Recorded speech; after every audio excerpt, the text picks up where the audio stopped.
आज का जो लेक्चर है वो CNT एक्ट यानी छोटा नागपुर काश्तकारी अधिनियम 1908 से संबंधित है। तो ये जो प्रसंग है वो झारखंड के लिए ही नहीं, राष्ट्रीय जानकारी के लिए भी एक प्रमुख विषय है। और साथ ही जो पाँचवीं अनुसूची के अंतर्गत जो आदिवासी क्षेत्र आते हैं भारत में, तो उस संबंधित जो है वो ब्रिटिश कालीन जो कानून बने थे, जो आज तक उनमें कई सारे संशोधन हो रहे हैं, कई बार देखा जा रहा है कि विवाद हो रहा है। तो ये जो विशेष कानून है ये झारखंड के 4 प्रमंडल और 14 जिलों में लागू है। और 1908 में छोटा नागपुर काश्तकारी अधिनियम बना था। 11 नवंबर 1908 को यह लागू हुआ। और इसमें जो है 19 अध्याय और 271 धाराएं हैं, यानी एक यह लंबा चौड़ा कानून है। और प्रतियोगिता परीक्षा के लिहाज से भी यह महत्वपूर्ण है। JPSC के PT में CNT से बहुत सी प्रश्न आए हुए हैं, जैसे मूलतः जो है धारा को और शब्दावली को और उसके कंसेप्ट को जो है टारगेट किया जाता है क्वेश्चंस में, यानी उसको रटने से काम नहीं चलेगा, थोड़ा समझना पड़ेगा। जैसे विगत प्रश्नों में पूछा गया है कि 1908 की कौन सी धारा है जो अनुसूचित जनजाति जो है कि भूमि को अन्य लोगों के हस्तांतरण पर प्रतिबंध लगाती है। तो जैसे धारा 46 है उसका उत्तर, तो यानी धारा को समझना जरूरी है। फिर उसी समय PT में ही पूछा गया है कि जो धारा 46 के तहत जो बेदखली का समय है वो क्या है, तो वो 12 वर्ष है, यानी वहाँ आपको समझ बनाना बहुत ज़रूरी है। फिर पूछा गया है कि जो 1908 के 71A यानी शेड्यूल एरिया रेगुलेशन 1969 जो बिहार अनुसूचित क्षेत्र अधिनियम था, उस संबंध में क्वेश्चन भी पूछा गया है। फिर पूछा गया है कि जो कन्या खूट कट्टीदार क्या है 1908 के अनुसार, यानी उसमें जो शब्द हैं, बहुत सारे तथ्य हैं जिसको कि आगे हम चर्चा करेंगे, उसको पूछा गया है। छोटा नागपुर काश्तकारी जो 1869 के संदर्भ में फिर थोड़ा सा बैक जाके भुइंहरी रैयती के बारे में पूछा गया है। अब आप सोचिएगा कि 1908 से पूछेगा, लेकिन थोड़ा उससे पीछे चल जाता है क्योंकि उससे जुड़ा हुआ चीज़ है। तो जो भूत खेत है उसके बारे में प्रश्न है। और इसी प्रकार के जो सिलेबस के जो पार्ट हैं वो बाद में SPT यानी संथाल परगना 1949 के कानून से भी देखने को हमको मिलते हैं। उसी प्रकार की प्रकृति है। और हाल के दिनों तक जो चेंजेस हुए हैं उसको भी इस लेक्चर में जो है मैं शामिल कर रहा हूँ। और कुछ जो शब्दावली है, तो आम तौर पर देखा जाता है कि इसकी धाराओं से संबंधित बहुत सारी पुस्तकें हैं बाज़ार में, चाहे वो गाइड की किताबें हों, अभ्यास हों। तो जो भी संवैधानिक या वैधानिक शब्दावली होती है उसको थोड़ा सा समझना बड़ा जटिल होता है, तो उसको थोड़ा समझ बनाना ज़रूरी है, यानी उसको टर्म्स जानना ज़रूरी है। अधिकांशतः देखा गया है कि जैसे जो भू संबंधी शब्द हैं वो उर्दू, अरबी, फ़ारसी इनसे जुड़े हुए हैं। क्योंकि देखा जाए तो अंग्रेज़ों ने जो है वो मुग़ल और फिर मुग़ल ने सल्तनत काल के, तो ऐसी व्यवस्था का ही अनुपालन किया है। संस्कृत की शब्दावली हैं जो प्राचीन भारत के इतिहास में हमें मौर्य काल में मिलती है। तो इनको तोड़ना और समझना बहुत ज़रूरी है। अगर इसको रट के जाए तो ये संभव नहीं है, इतना बड़ा है कि वो संभव नहीं हो पाएगा। तो इसकी भूमिका में पहले जो है यह समझने की आवश्यकता है कि जो छोटा नागपुर काश्तकारी अधिनियम है या 1908 का, ये 19 अध्याय और 271 धारा वाला जो है लंबा चौड़ा कानून है। और इसकी जो पृष्ठभूमि है वो बिरसा मुंडा आंदोलन से जुड़ती है, जिसमें जो है बिरसा मुंडा और सरदार आंदोलन की जो मुख्य मांग थी, जो ज़मीन संबंधी और जो यहाँ बाहरी लोगों का प्रवेश था, अंग्रेज़ों ने बड़ी चालाकी से ज़मीन को अपने प्रशासनिक कब्जे में लिया, उस पर था। यहाँ से संबंधित अत्याचार थे, ज़मीन की प्रकृति थी, अपने परंपरागत पुनरुत्थानवादी अधिकार थे। तो मूलतः जो है इस कानून में इनको शामिल किया गया है, ये दृष्टिगोचर होता है, इसकी विशेषता यही है। दूसरी बात है कि आंदोलन जब 1900 में बिरसा मुंडा की मृत्यु हुई तो उसके बाद जो है अंग्रेज़ों ने भी बड़ी इसमें जो है समझौतावादी दृष्टिकोण दिखाया, चूँकि इतना जो है क्रूर आंदोलन था कि बिरसा मुंडा ने भी हिंसाकारी नीति अपनाई, सरदारों के कत्लेआम अंग्रेज़ों द्वारा किए गए और अंग्रेज़ों में भी बड़ा भय था। तो इसके बाद से बहुत से सुधार किए अंग्रेज़ों ने। तो उन्होंने ऐसे राष्ट्रीय राजनीति को भी अगर आप देखें तो आंदोलन के बाद अंग्रेज जो है समझौतावादी रुख दिखाते हैं, अपनी कृत्य को बड़ा संवैधानिक बताते हैं, प्रजातांत्रिक बताते हैं और कुछ छूट देते हैं। साथ ही इसमें भी चालाकी दिखाते हैं, बहुत सी इसकी जो भीतर की बातें हैं CNT एक्ट की, उसमें भी दिखता है कि ऑल इन ऑल जो है उसमें अंग्रेज़ों का ही हित है। और इसमें जो है इसकी शब्दावली के पीछे से खेलने का भी प्रयास करते हैं। बाद के दिनों तक जो है इसमें बहुत से संशोधन हुए, यानी अभी तक जो है 28 संशोधन इसमें हो चुके हैं।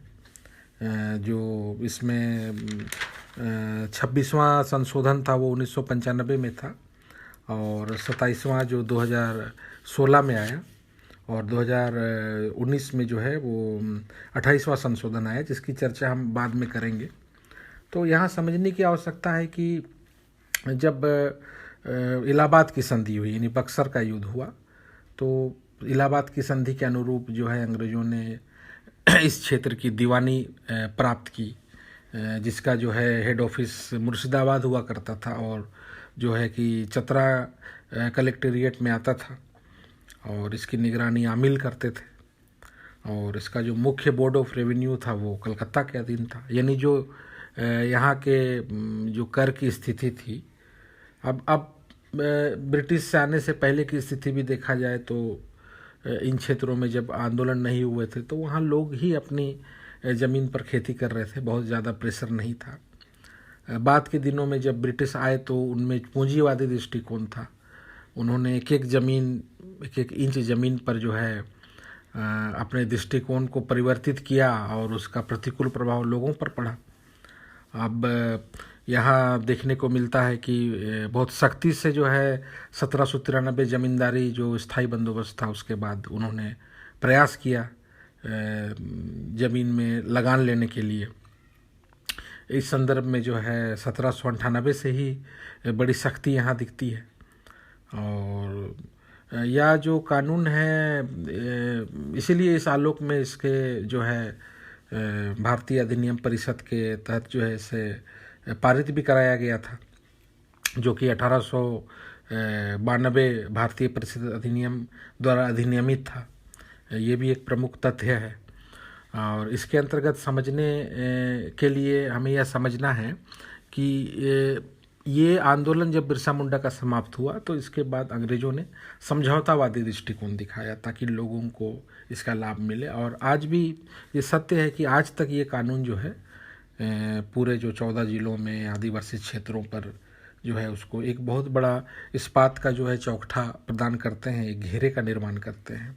तो 1862 में बाबू राखल दास हल्दर के नेतृत्व में भुइंहरी सर्वे हुआ। जो इसका सर्वे है ज़मीन का वो राखलदास हल्दर के नेतृत्व में हुआ और 1869 तक चला। सरकार की ओर से यह CNT का पहला कदम था। आप देखिएगा कि जो भुइंहरी सेटलमेंट है 1869, इसको हम लोग पढ़ते भी हैं। और 1879 में छोटा नागपुर लैंड टेनेंट एक्ट आया। तो अंग्रेज कई बार जो है कोई कानून लाते थे तो उसको पालन करने में देरी करते थे, तो उनके पीछे जो दृष्टिकोण रहता था अंग्रेज़ों के हर कानून के पीछे कि उसको बहुत प्रजातांत्रिक तरीके से जो है प्रस्तुत करें ताकि अगर हम अत्याचार भी करें तो बड़ा वैध लगे। लेकिन मूल तो था कि यहाँ के लोग शोषित हो रहे थे और क्षेत्र के लोग गुलाम थे। तो 1979 छोटा नागपुर लैंड टेनेंट एक्ट के बाद जो है 1897 में बंगाल टेनेंट एक्ट आया और 1902 में पहला सर्वे हुआ, तो यह जो है ट्रेवर्स सर्वे इसको कहते हैं। और 1903 में जो है देखिएगा कि CNT तैयार हुआ, इससे पहले जो है कैडेस्ट्रल सर्वे आया। तो इस प्रकार जो है 11 नवंबर 1908 को जो छोटा नागपुर काश्तकारी अधिनियम जो है पारित हुआ, जो कि 1892 के भारतीय परिषद अधिनियम के आलोक में था। इसमें जॉन हॉफमैन की भी भूमिका थी। इसमें जैसे आरंभ में मैंने चर्चा की कि 19 अध्याय और 271 धाराएं हैं, और अब तक जो है यानी 2020 तक जो है इसमें 28 बार संशोधन हो चुके हैं। और इसमें अगर मूल धाराओं की चर्चा की जाए तो आगे इसकी हम जो है चर्चा करेंगे। जैसे धारा 1 में जो है प्रथम जो धारा है इसमें इसका नाम है, संक्षिप्त नाम है, और इसके क्षेत्र के बारे में है, उत्तरी छोटा नागपुर, दक्षिणी छोटा नागपुर, और जो प्रमंडल है पलामू है, कोल्हान है, इससे संबंधित है। और इसके धारा 2 में इसके निरसन अर्थात इसको कहाँ रद्द किया गया है, यानी धनबाद है, सिंहभूम का पटमदा है, ईचागढ़ है, चांडिल है, तो ऐसे शब्द आएंगे। जैसे विहित अर्थात इसको अधिनियमित किया गया, निरसित अर्थात उसको हटाया गया। तो ये सब देखने में बहुत घबराहट होती है, चूँकि संविधान और हमारे विधान में इसी प्रकार के शब्दों का प्रयोग किया जाता है, तो इससे घबराने की ज़रूरत नहीं है, उसको समझने की आवश्यकता है। जैसे मैंने बताया कि धारा 2 में जो है धनबाद, सिंहभूम के पटमदा, ईचागढ़ और चांडिल क्षेत्रों का निरसन है, चूँकि इनमें जनजातीय जनसंख्या बाद में कम दिखती है। और चूँकि देखने को यहाँ मिलता है कि जो स्थायी बंदोबस्त आया तो उसके बाद भी अंग्रेज़ों ने सनसेट लॉ, हाफ्ताप लॉ ऐसे कानून लाए जिस प्रकार से ज़मीनों का जब लगान नहीं दिया जाता था तो उसकी नीलामी होती थी। तो इस संबंध में बहुत से राजाओं के भी ज़मीन छीने गए, और जाहिर सी बात है कि जो वहाँ के लोकल जो भूधारी होंगे उनकी भी ज़मीन पर प्रतिकूल प्रभाव पड़ेगा। तो ऐसे में जो है देखा जाता है कि यहाँ बिचौलिए जो है बड़ी बोली लगाकर जो है ज़मीन को लेना शुरू किए, और उससे छीन कर अंग्रेज़ों से समझौता कर यहाँ जो बाहरी लोग अर्थात दिखुओं का जो है वो प्रभाव यहाँ दिखता है। तो इस संदर्भ में जो है संघर्ष यहाँ हमें पता चलता है कि हम जैसे पहले अंग्रेज़ों से संघर्ष करते थे, आज जो CNT 1908 जो कानून है उसका सामना यहाँ के गैर जनजातीय लोगों से है। तो ये जो जनजातीय क्षेत्र है, जैसे पश्चिमी सिंहभूम, खूंटी, जहाँ जनजातीय अधिक है, वहाँ आज भी जो है बड़ी संघर्ष का जो है बड़ा विषय रहता है, और इस पर राजनीति भी होती है। तो अभी इसके अंतर्गत कुछ हम जो है मूल इसकी चर्चा करेंगे, जो आरंभिक जो शब्दावली है। अब जैसे इसमें अध्याय जो प्रथम है और धारा 3 है, उसमें चर्चा की गई है भूगत बंधक, यानी भूगुत या भूगत बंधक क्या है। तो इसको उसमें देखिएगा कि किताबों में अक्सर ऐसा लिखा जाता है कि उसको समझना मुश्किल है। जैसे लिखते हैं कि किसी काश्तकार के हित का उसकी काश्तकारी से उधार ब्याज बंधक के कालावधि के दौरान होने वाले लाभों से वंचित। अब अगर इस अक्षर सा इस वाक्य को आप गौर कीजिएगा तो घबरा जाइएगा, लेकिन यहाँ जस्ट इसको समझिए कि भूगुत बंधक एक मॉर्गेज के समान है। यदि आप कोई चीज़ का ऋण लेते हैं तो एक कोई सामान बंधक देते हैं या राशि से बंधक देते हैं, ज़मीन देते हैं, खेत देते हैं, तो यही है वह भूगुत बंधक। तो इसमें आपको क्या दिखता है कि इस बंधक में जब आप इसके लिए धन लेते हैं तो इसके लिए जो शर्त आपको दी जाती है, तो इस ज़मीन से वो शुद्ध लाभ से आप आने वाले समय के लिए यानी बंधक अवधि तक आप वंचित रहेंगे। आपको जब तक आप इसको चुका नहीं दें तब तक यह भूगत बंधक जो है शब्द लागू रहेगा। फिर जो है इसमें शब्द आता है धारा 3 के अंतर्गत ही जोत।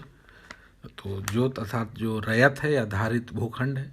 अब जैसे मैंने बताया कि इसमें जो उर्दू फारसी का प्रभाव बहुत ज़्यादा है, तो जो ज़रियत है, ज़रियत जो है वो कृषि को कहते हैं और तिजारत व्यापार को कहते हैं। तो ज़रियत से रेज़ा, जो अभी आप सुनिएगा कि रेज़ा है, कूली है, तो रेज़ा रियाया अर्थात जो खेती करता है, तो रियाया से रैयत, तो यही जो रैयत है वह जोत है, जो धारित भूखंड है यानी ज़मीन है। फिर इसी से जुड़ा जो है कोरकर यानी कोड़कर, लेकिन अगर आपको प्रश्न पूछेगा कि CNT एक्ट के अनुसार इसकी परिभाषा क्या है, तो वह चेंज हो सकता है।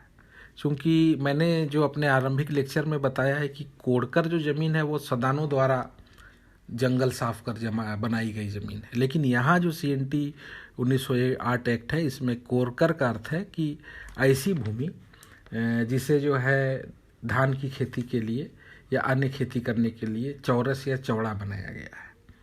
तो इस संदर्भ में कोड़कर को यहाँ CNT में समझना है। भूस्वामी वह व्यक्ति जो भूमि धारण करता है। लेकिन आमतौर पर अगर आप सोचिएगा कि भूस्वामी कोई व्यक्ति होगा या कोई मुंडा व्यक्ति होगा, कोई उरांव व्यक्ति होगा, नहीं। इसमें वास्तविक जो भूस्वामी है वो सरकार को माना गया है, अर्थात जिसे लोग लगान दें। तो यहाँ भी समझने की आवश्यकता है। तो मैंने जैसे पहले बताया कि बहुत चालाकी से अंग्रेज़ों ने जो है इसमें थोड़ा सा चेंजेस किया है। तो ये भूस्वामी जो है खुद सरकार है। अब यहाँ जो है समझने की आवश्यकता है कि जो रैयत है, जो क्षेत्र हैं, वो 3 प्रकार के रैयत हमको देखने को मिल रहे हैं। एक जो अधिभोगी रैयत है, जो अपनी ज़मीन पर खेती कर रहे हैं। दूसरा अनाधिभोगी हैं, जो दूसरों की ज़मीन पर करते हैं। और तीसरा खुटकट्टी रैयत है। तो खुटकट्टी अर्थ का जो खुटकट्टी या खूंटी का जो शाब्दिक अर्थ है वो बार बार आएगा, यानी वो सामूहिक खेती को बताता है। अर्थात जो यहाँ के मुंडारी व्यक्तियों ने, यहाँ के लोगों ने जंगल को साफ करके खेती योग्य जो भूमि बनाई वो खुटकट्टी है। और जो मुंडाओं द्वारा की गई वो मुंडारी खुटकट्टी है। और जिसने उसको प्राप्त किया वैसे क्षेत्र को वो खुटकट्टीदार है। क्योंकि जो आदिवासी संस्कृति में सामाजिक रूप से जो है प्रजातांत्रिक मूल्यों का बड़ा योगदान होता है। आज भी सामूहिक रूप से उनमें जो है खेती करने का दृष्टिकोण दिखता है। आज भी सांस्कृतिक जो संस्थाओं में ये देखने को मिलता है कि सामूहिक रूप से किसी चीज़ को करते हैं। तो इस संदर्भ में यहाँ खुटकट्टी का महत्व अधिक बढ़ जाता है। तो खुटकट्टी के अंतर्गत जो है एक दर रैयत है जो रैयतों के अधीन है, और दूसरा मुंडारी, जैसे मैंने बताया जो मुंडाओं ने ज़मीन को साफ किया। उसी प्रकार जब उरांव ने किया तो उसे भुंयरी कहते हैं। यह प्रश्न भी JPSC में आ चुका है कि ऐसी ज़मीन जिसे उरांव ने साफ किया तो जो है भुंयरी ज़मीन है।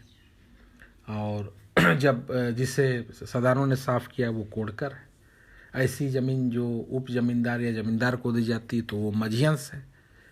और राजहंस जो राजाओं की भूमि है। तो इस प्रकार के वर्गीकरण हमें मुगलों के काल में भी मिलेंगे, जैसे पुलाज है, चाचर है, बंजर है, खास महल है, परती है।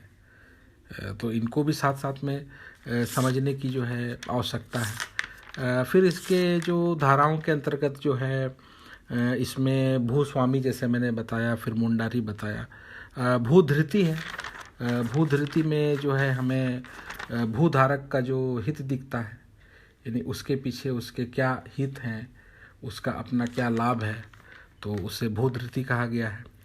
तो इसमें जो है वो भूधारक में वो मुंडारी खुटकट्टीदार शामिल नहीं होता है। दूसरा है स्थायी भूधृति जो वंशगत हो, जो पहले से चले आ रहा हो, जिसमें आपको मुंडारी खुटकट्टीदार आ सकता है। एक स्थावर शर्त है, अर्थात लगान से भिन्न भूमि की सेवा। तो लगान को छोड़ के हम और क्या सेवा देते हैं, वो स्थावर शर्त कहते हैं उससे। इसके बाद जो है पुनर्ग्राह्य भूधृति है। इसका अर्थ है कि वैसी भूधृति जो परिवार के नर वारिस के नहीं होने पर रैयत के निधन के बाद ज़मीन को वापस हो जाए, यानी जो वारिस नहीं हो तो वो वापस हो जाती है। फिर इसमें ग्राम के मुखिया के बारे में बताया गया है, अर्थात वो किसी ग्राम का समूह है का मुखिया हो, माझी हो या सरदार हो या मानकी हो। जैसे कोल्हान क्षेत्र में मुखिया के ऊपर मुंडा है, मुंडा के ऊपर मानकी है, जो कि पीढ़ पर होता है, एक पीढ़ पर होता है, तो उसे मुखिया माना गया है। इसके अलावे भी जो है जैसे कृषि वर्ष है, यानी जो 1 अप्रैल से 31 मार्च के बीच, और इससे बाद सरकार भी इसे बदल सकती है। इसके जो परिभाषा के अनुसार जो है इसको रखा गया है। फिर जैसे मैंने पहले बताया कि विहित अर्थात राज्य सरकार द्वारा नियम लागू करना, निरसन जैसे रद्द करना। फिर रजिस्ट्रीकृत है अर्थात दस्तावेजों का पंजीयन है, जैसे हम म्यूटेशन देखते हैं, नामांतरण जिसमें नामों का बदलना होता है, तो ये भूमि संबंधी बात है। लगान क्या है, तो रैयत द्वारा भूस्वामी को जो धन दिया जाता है तो वो लगान है, खेत के बदले जो हम देते हैं। इस प्रकार जो है राजस्व पदाधिकारी कौन है, तो राजस्व वसूली का जो जिसे सरकार जिसे अधिकृत करती है वो राजस्व पदाधिकारी होता है। अब काश्तकार क्या है, वह रैयत जो किसी व्यक्ति के अधीन भूमि को धारण करता हो और लगान का भुगतान करता हो, तो काश्तकारी है। तो ये जो प्रैक्टिसेस हैं, जो अभ्यास, ये जो शब्द आ रहे हैं बार बार, तो ये प्रैक्टिस हमारी सभ्यता संस्कृति से जुड़ा हुआ है। तो जैसा मैंने बताया कि बिरसा मुंडा का आंदोलन जो है पुनरुत्थानवादी आंदोलन था, उन्होंने पुराने मूल्यों को जो है स्थापित करने की बात की है। तो यहाँ इसको समझने की आवश्यकता है। तो इन्हीं सब बातों को ही बहुत ही जो है संकीर्ण तरीके से यहाँ पर लाया जा रहा है और प्रश्न भी जो है आएंगे उसी प्रकार। अब आगे देखिएगा कि जो धारा 7 है उसमें खुटकटीदार के बारे में जो है विस्तृत वर्णन किया जा रहा है। धारा 3 में जो है भूधारक, जिसमें उपायुक्त को भी इसकी जिम्मेदारी दी जा रही है। धारा 5 में जो खुटकटी जो अधिकार है उससे प्राप्त रैयत है। धारा 6 में अनादि भोगी रैयत है। फिर जो है इससे संबंधित जो धारा 46 है बहुत महत्वपूर्ण है। धारा 49 और 71 इनके जो है एग्ज़ाम में आने की फ्रिक्वेंसी बहुत रहती है, क्योंकि इसमें परिवर्तन भी हुए हैं और इसको आगे हम लोग चर्चा करेंगे कि यह जो है बार बार जो है विवाद का बिंदु भी होता है। सरकार ने जो है इधर हाल के दिनों में जो चेंजेस किए हैं उसको भी थोड़ा सा समझना है। अब इसमें जो है 2010 में देखिएगा कि धारा 46 में जो है परिवर्तन किया गया, जो कि अर्जुन मुंडा की सरकार थी। फिर 2012 में भी जो है इसमें कुछ प्रबंध किए गए। धारा 21 में जैसा मैं चर्चा करूंगा कि यह क्या है, तो इसमें देखा जाता है कि धारा 21, धारा 49 और धारा 71 2016 में भूमि अधिग्रहण से संबंधित जो है जो बातें आई संशोधन के माध्यम से, तो इन्हीं के अंतर्गत है। यानी जो धारा 21 है जो विवाद का बिंदु है, जिसे भाजपा की नीति के अनुरूप जो है झारखंड मुक्ति मोर्चा ने इसका विरोध किया था कि गैर कृषि उपयोग को विनियमित करने की शक्ति दी गई है। अर्थात सरकार समय समय पर ऐसे भौगोलिक क्षेत्र में भूमि के गैर कृषि उपयोग को विनियमित करेगी। यानी जो जमीन की जो प्रकृति है उसको चेंज किए बिना ही उसे जो है हस्तांतरण करने का यहाँ पर बात आ रहा है। धारा जो 49 है इसमें आधारभूत संरचना की बात आती है, जैसे कि रेलवे, स्कूल और अन्य भी सामुदायिक सरकारी कार्य के लिए जो है जमीन का अधिग्रहण हो सकता है। और धारा 49(2) बताता है कि अगर 5 वर्ष में उपयोग ना हो तो इसकी वापसी भी होगी। साथ ही इसमें जो लोगों की 70% रजामंदी भी होगी, वर्ष में 2 बार बैठक भी होगी। ये दोनों प्रश्न जीपीसी में आ भी चुके हैं। तो सरकार की जो अपनी औद्योगिक नीति है, भूमि अधिग्रहण जो कानून है 2013, इसको भी साथ साथ में समझना है, क्योंकि इसे जोड़ के भी यहाँ प्रश्न आ रहे हैं। और धारा 71 जो है जो शेड्यूल एरिया रेगुलेशन SAR 1969, इससे भी इस बार प्रश्न आया पीटी में, अर्थात अधिसूचित क्षेत्र अधिनियम। तो इसमें देखने को मिलता है कि जो दखल देहानी है, अर्थात जो ज़मीन छीना गया है आदिवासी का, उससे संबंधित मामलों को सुना जाता है, उस पर प्रोसिक्यूशन चलते हैं, तो इसको भी ख़त्म करने की बात की गई थी। चूँकि धारा जो 5वीं अनुसूची है बड़ा वो चैलेंजिंग है भारत सरकार के लिए। उसमें बहुत से चीज़ों को, जैसे CNT की ही बातों को 9वीं अनुसूची, यानी ऐसे जो अनुसूची में इसमें आते हैं जिसको न्यायालय में चुनौती नहीं दी जा सकती है। तो इस प्रकार की बातें जो है वहाँ देखने को मिलती है। तो इस संदर्भ में इसको समझने की आवश्यकता है। और जैसे धारा 46 पर बड़ा विवाद हो रहा था कि जो थाना क्षेत्र है इसको जो है कड़ाई से लागू किया जा रहा था, यानी इसमें बात आई कि जो थाना के है वही थाना के ज़मीन आप खरीद सकते हैं। जैसे अगर चाबासा में है तो हम चाबासा, जो इसका अपना एक थाना होता है, एक नामकरण है, उसके अनुसार हम उसको ले सकते हैं। तो उसको भी बाद में रद्द करने की बात आई। अगर आप आदिवासी है तो आप कोई भी आदिवासी ज़मीन ले सकते हैं, लेकिन इसकी बाध्यता को भी समाप्त की गई। तो और जैसा मैंने बताया कि जो 27वां संशोधन है जो 2016 में आया, वो इसी बात पर था, जो कि धारा 21, 46, 49 और 71 पर था। 28वां जो है 2019 में, इसमें ये बात की गई कि संकल्प के माध्यम से पहले बात आई कि जो अगर गैर अनुसूचित जनजाति की महिला, अगर अनुसूचित जनजाति की महिला है, अगर वो गैर अनुसूचित जनजाति व्यक्ति से शादी करेगी तो उसे ज़मीन खरीदने का अधिकार से वो वंचित हो जाएगी। तो इस प्रकार के जो है कानून आए, सामने बात आई। अब जैसे भूमि अर्जन, जो पुनर्वास, उचित प्रतिकार एवं पारदर्शिता का अधिकार झारखंड संशोधन विधेयक 2017 है, तो इसमें जो रघुवर सरकार ने बहुत सी बातों को जो है इसमें परिवर्तित किया था। राष्ट्रपति के बाद भेजने के बाद भी यहाँ विपक्ष ने बंदी करवाई, उसके बाद फिर पुनः राज्यपाल का जो है विचार आया और उस पर लोगों ने जो है अपना जो है मंतव्य भी रखा। विपक्ष ने उसका सामाजिक आकलन भी करने पर जो है उस पर जोर दिया गया। सरकार ने उसमें बहुत बातें भी जोड़ी है कि जैसे कोई ज़िले में अगर बहुफसली सिंचित ज़मीन है तो उससे 2% से अधिक अधिग्रहण नहीं किया जाएगा। यदि शुद्ध बुआई का 1/4 है तो उससे 1/4 से ज़्यादा नहीं लिया जाएगा, क्षेत्र है तो इस संदर्भ में जो है ये सारी बातें CNT में आती हैं।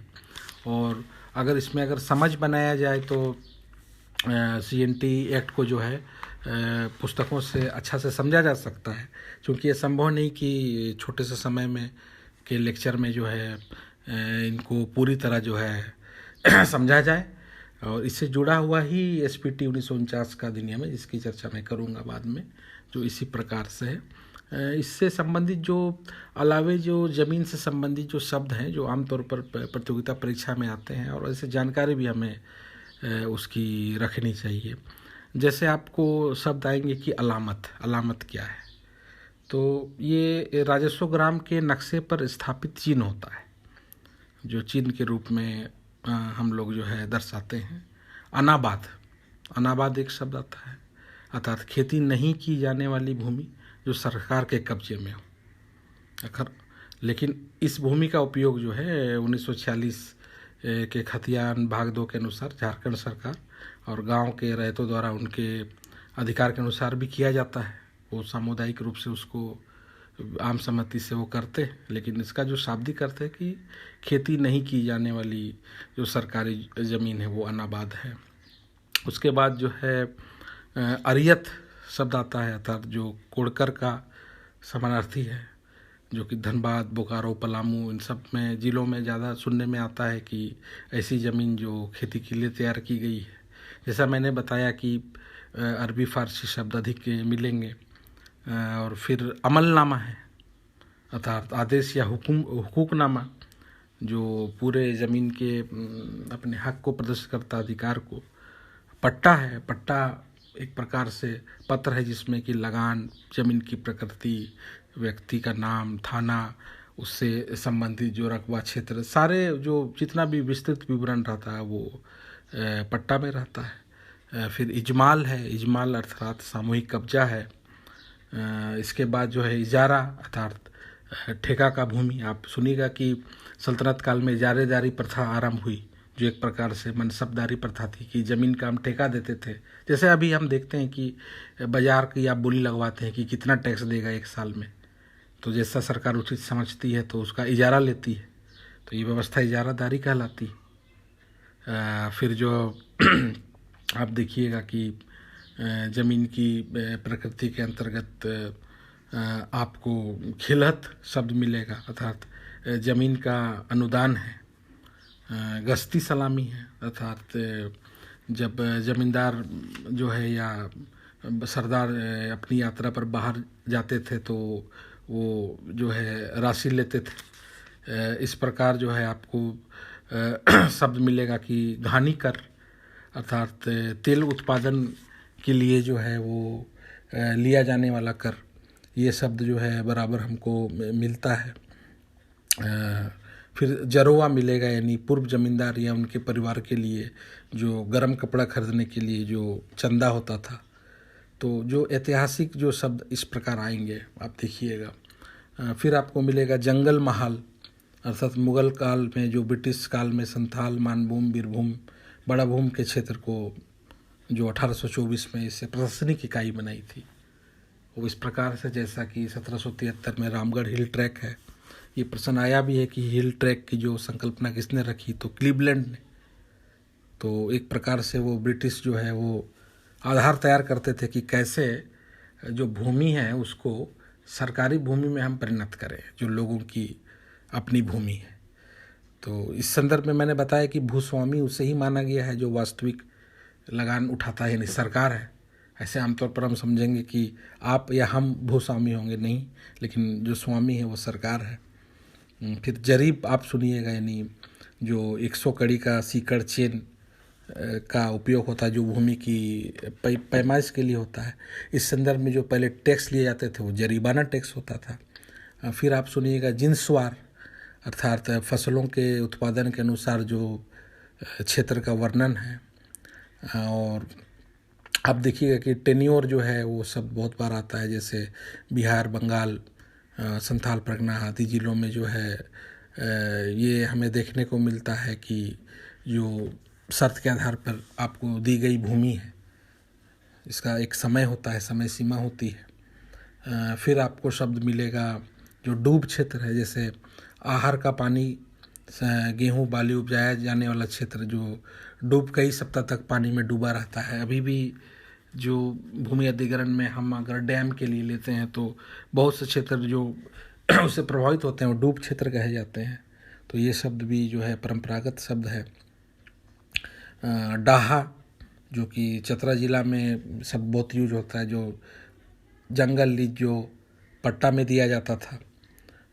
उसके बाद तेरिज है, तेरिज का अर्थ है जो खतियान का जो पूरा सारांश है, जिसमें कि पूरा प्लॉट का रकबा, लगान, रैयत, ये सब जो जिसका उल्लेख होता है। उसके बाद जो है आपको अधिकतर नाजिर मिलेगा, जो कि न्यायालय का मुख्य कार्यपालक पदाधिकारी है, जिस पर न्यायालय सेवा प्रक्रिया का विशेष दायित्व हो, उसकी बात आती है। फिर नीलामी जोत है, जो कि बिक्री की गई भूमि के अधिकार में होता है, न्यायालय के आदेश से जो दिया जाता है। उसके बाद आप देखिएगा कि पाही कास्ट, अर्थात जो प्रवासी रैयत द्वारा खेती की जाने वाली भूमि है, तो वो पाही कास्ट है। और खुद कास्ट, अर्थात जो अपनी ज़मीन पर करता है वो खुद कास्ट है। उसके बाद जो है आपको इससे संबंधित जो है शब्द मिलेंगे, जैसे बिद्दिरी, पश्चिमी सिंहभूम में हो गांव का जो 100 पर पूर्वजों की यादगार के रूप में जो पत्थर स्थापित की जाती है वो बिद्दिरी है। फिर जो है आपको भुइयारी, अर्थात जो खुटखटी ज़मीन की तरह है जिसे उरांव ने बनाया, लेकिन इससे सामान्य अर्थ पर जो है जो झारखंड की आदिम भूमि व्यवस्था थी, जो रांची जिला तक शुरू में सीमित था, तो उसे जो है 1869 से 80 के बीच में जो है इस संबंध में जो है विशेष उपबंध जो है वो तैयार किए गए। उसके बाद जो है भेजा बेंदा, ये बहुत इम्पोर्टेंट है। इसका अर्थ है कि जो कोल्हान में जो तीरंदाजी के लिए जो ज़मीन दी जाती थी वो भेजा बेंदा है। इस प्रकार की ज़मीन जो है सरकार देती है, इसको जानना ज़रूरी है। फिर आप देखिएगा कि मरदूम शुमारी है, अर्थात जनगणना है। फिर मिलान खेसरा है, अर्थात भूमि के अलग अलग दर्जे का समाकित बयान है, जिसमें खेती की गई ज़मीन के अनुसार जो है पूरा उसका ब्यौरा होता है, अर्थात अलग अलग दर्जे का समेकन इसमें होता है। फिर जो है आप देखिएगा कि राजहंस है, अर्थात राजाओं की ज़मीन है। फिर जो है वो टर्म्स आता है कि शिकार खस्सी है, अर्थात शिकार के लिए चारा की व्यवस्था है तो ज़मींदार को दिया जाने वाला कर या भुगतान है। उसके बाद आपको इसमें सल्ता मामी अर्थात कृषि वर्ष के अंत में जब आप अकाउंट को बंद करते हैं तो रैयतों के लिए दिया गया शुल्क है। फिर सनद है, तो सनद एक प्रकार का जो है वो अधिकार पत्र है।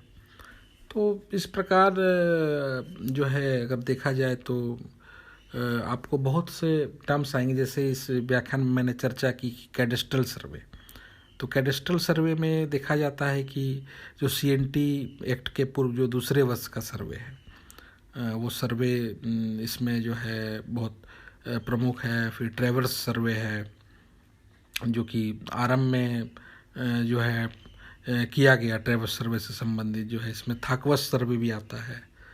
तो इस संदर्भ में बहुत सी बातें हैं जो कि बहुत बारीकी से आपको जानना है। यानी पूरे अगर आप भाग को पूरे इसके कानून को पढ़िए तो उसको बड़ा समझ बना के पढ़िए, उसको करंट से जोड़ के पढ़िए।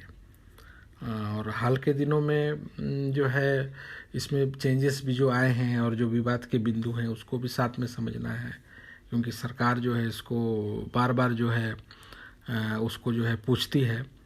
और इसमें आपका अब जैसे इसका जो अपना खानापुरी है या खेसरा है या तेरीज है जो भूमि सर्वेक्षण से संबंधित है, इस पर भी जो है सरकार बड़ा काम कर रही है। अभी वर्तमान में जो भूमि सुधार के अंतर्गत इनका डिजिटल रिकॉर्ड भी किया जा रहा है। अभी भी बहुत से ऐसे मामले हैं कि जो आदिवासी की ज़मीन जो है छिनाई जा रही है, अभी भी इसका वो शिकार हो रहे हैं। बहुत बार देखा जाता है कि स्वयं आदिवासी ही आदिवासी का भी शोषण करते हैं, जो बड़े दबंग लोग हैं वो भी उनके ज़मीन को छीनते हैं।